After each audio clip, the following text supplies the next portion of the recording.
Hello student, welcome to I science. तो आज मैं जो क्वेश्चन आपके सामने लाया हूँ, जैसे कि आपने थंबनेल में देखा होगा, ये आपके फिजिक्स के 12th स्टैंडर्ड का जो चैप्टर है magnetic field due to electric current, उसमें एक टॉपिक है बायोट सेवर्ट लॉ। उस बायोट सेवर्ट लॉ के कुछ एप्लीकेशंस हैं। उन्हीं एप्लीकेशन का जो क्वेश्चन है यहाँ पे पूछा गया है। ये आपका MHCT 2023 का क्वेश्चन है। चलिए देखते हैं क्या क्वेश्चन है।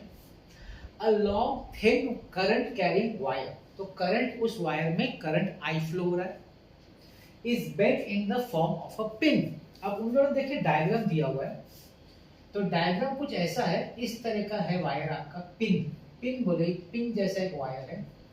अब ये डॉट डॉट ये बता रहा है कि ये वायर इनफाइनाइटली लॉन्ग है यहां से।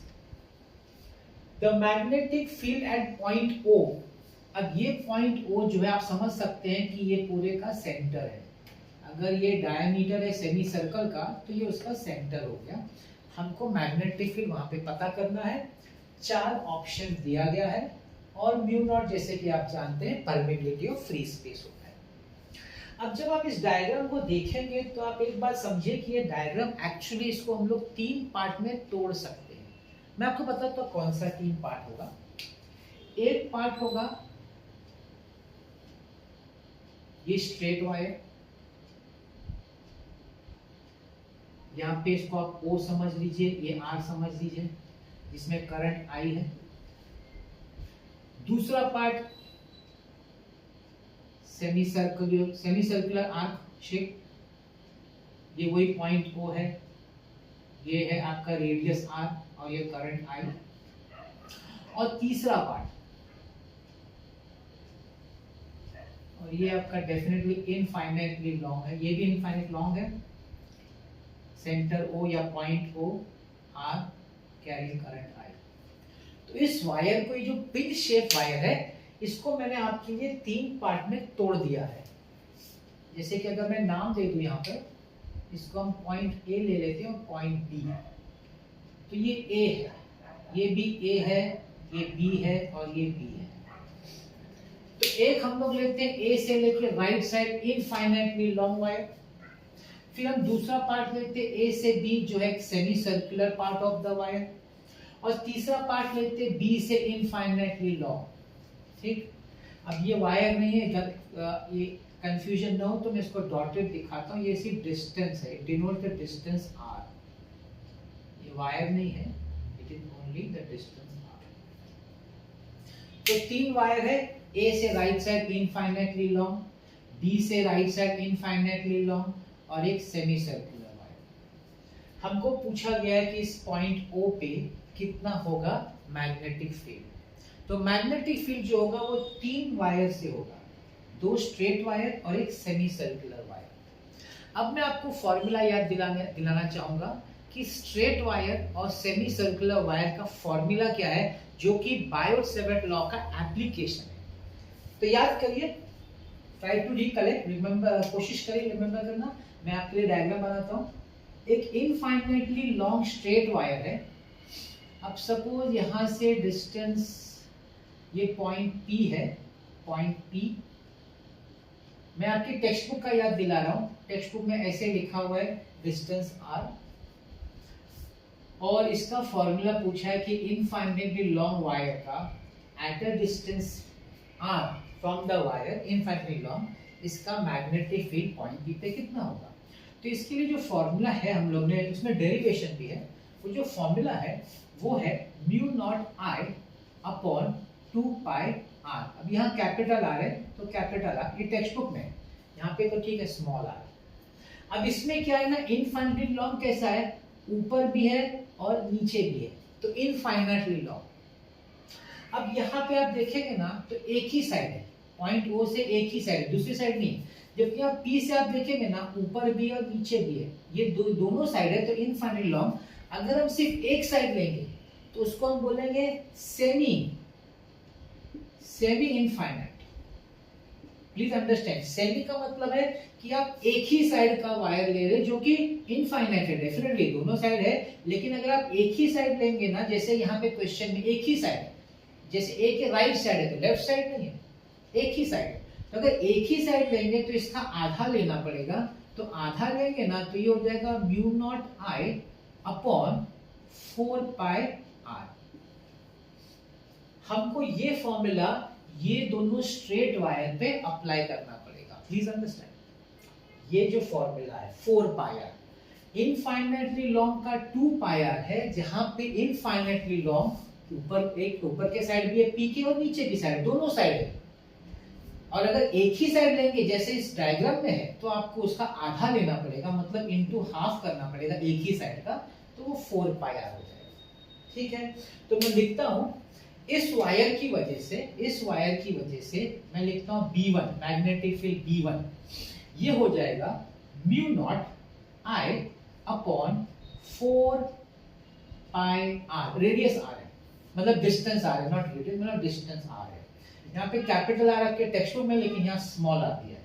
सिमिलरली यहाँ तो चलो B2 है, यहाँ तो B2 है, और ये B3 mu naught I upon 4 pi r. ये दोनों फॉर्मूला सेम रहेगा क्योंकि दोनों स्ट्रेट इनफाइनाइट है, लेकिन एक ही साइड है, दोनों साइड नहीं है, इसलिए 4 पाई आर। अब मैं बात करता हूं आपका सेमी सर्कुलर पार्ट। याद करिए टेक्स्ट बुक में आर्क ऑफ द वायर भी है, ऐसा एक आर्क है और हमको उसके सेंटर O पे मैग्नेटिक फील्ड पता करना है। तो उसमें करंट फ्लो होता है, तो उसमें अगर याद करिए रेडियस सपोज r है, तो इसका फॉर्मूला मैग्नेटिक फील्ड का क्या था, एट द सेंटर O, जिसका एंगल यहाँ पे सपोज थीटा है, तो उसका फॉर्मूला था mu naught I upon 4 pi r into theta. ये फॉर्मूला है for a arc of a wire. एक आर्क है जिसमें करंट I फ्लो हो रहा है, तो उसकी वजह से at a centre O for the arc, radius r, magnetic field इस पॉइंट O पे फॉर्मूला है mu naught I upon 4 pi r into theta. ये भी डिराइव किया हुआ है आपके टेक्स्ट बुक में, डेरिवेशन में वो करना नहीं, मैं बता रहा फॉर्मूला। अब थीटा डिपेंड करता है आपका आर्क कैसा भी, आपका आर्क यहाँ पे सेमी सर्कुलर आर्क है। अगर ये सेमी सर्कुलर आर्क है तो थीटा कितना होता है हम जानते हैं 180 degree, which is pi radiance. तो उसके हिसाब से अगर मैं ये अप्लाई करूं यहाँ formula mu naught I upon 4 pi r into theta की जगह पे लिख देंगे पाई। तो इस तरीके से हमारा 3 मैग्नेटिक फील्ड्स, 3 सेक्शन, वायर के 3 सेक्शन है, उन तीनों सेक्शन के हिसाब से हो गया। अब हम उन तीनों का टोटल करेंगे और चेक करेंगे हमारा कौन सा ऑप्शन करेक्ट है। चलिए देखते हैं। तो total magnetic field will be B1 plus, मैं B3 पहले लिख लेता हूं क्योंकि दोनों सेम है, प्लस B2।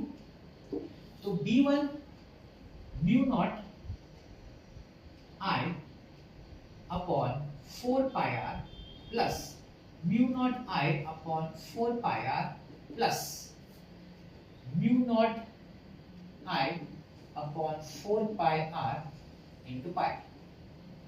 अब ये देखिए 2 बार है तो मैं इसको 2 टाइम लिख देता हूं, mu naught I upon 4 pi r into 2, इसको ऐड कर दिया, plus mu naught I upon 4 pi r into pi. अब हमको है ना देखना कि हमको अपने ऑप्शन के हिसाब से मैच करना पड़ेगा। वैसे प्लस देख रहे हैं ना, तो प्लस मतलब या तो बी ऑप्शन होना चाहिए या तो डी ऑप्शन, क्योंकि बीच में प्लस साइन है। चलिए अभी बी और डी के हिसाब से देखना पड़ेगा कॉमन क्या निकलता है, मतलब ऐसा मैच करना पड़ेगा। म्यू नॉट आई तो दोनों में कॉमन है, नीचे एक जगह 2r है, एक जगह 4r है। तो अगर आप 4r कॉमन निकाले, लेट्स से 4r मैंने कॉमन निकाला, ठीक है, तो अगर मैंने 4r कॉमन निकाला तो यहाँ पे बचेगा 2 अपॉन पाई, प्लस यहाँ पे 4r कॉमन निकाला तो यहाँ बचेगा पाई अपॉन पाई, ये कैंसिल होके 1 गया, 1 प्लस 2 अपॉन पाई, 4r इधर ऑप्शन में, तो ये हो गया आपका ऑप्शन डी। अब कोई पूछेगा सर आपने तो 4r निकाला, अगर आप 2r निकालेंगे तो 2r निकालेंगे तो आपका मैच नहीं होगा, आपका कुछ और बच जाएगा, वो आपको कैंसिल, मतलब आपको फिर वापस और 2 निकालना पड़ेगा, तभी आपका ऑप्शन डी मैच होगा। ठीक है, आई होप आपको समझ में आया। देखिए इसमें समझने का तभी इजी पड़ेगा जब आप फॉर्मूला लाते होंगे, स्ट्रेट वायर का and arc of a wire. अगर ये 2 फॉर्मूला आते हैं तो फिर ये सब में कुछ है ही नहीं, सीधा ऐड करना है। एक एक्स्ट्रा आपके नॉलेज के लिए, अगर कभी सपोज आपको पता करना है भाई डायरेक्शन ऑफ मैग्नेटिक फील्ड होता है, बहुत बार होता है, कि भाई ये पॉइंट्स एंड इधर पॉइंट ओ पे मैग्नेटिक फील्ड का डायरेक्शन, तो अपना राइट हैंड रूल है ना कर्ल्ड फिंगर्स का, आप यहाँ पे thumb in the direction of current करेंगे कर्ल्ड फिंगर्स, तो यहाँ से बाहर आ रहा है, बाहर आ रहा है तो यहाँ डॉट हो जाएगा, इधर से सॉरी कर्ल्ड फिंगर ऐसा है नीचे की तरफ है, तो ये भी बाहर की तरफ आ रहा है, और यहाँ पे कर्ल्ड आपका थंब करंट का डायरेक्शन है, कर्ल्ड फिंगर बाहर आ रहा है, तो तीनों के लिए मैग्नेटिक फील्ड बाहर की तरफ आ रहा है। तो यहाँ अगर कोई डायरेक्शन आपसे पूछे तो ये डॉट का रिप्रेजेंटेशन मतलब the magnetic field is coming out of the plane of the board या paper whatever, so that is the direction of the magnetic. तो आई होप आपको आज का ये वीडियो का जो सम मैं आपके लाया हूँ 2023 का आपको इजी लगा होगा। ऐसे और वीडियोस लाता रहूँगा। तो मिलते हैं हम लोग नेक्स्ट वीडियो में, and thank you so much for watching this.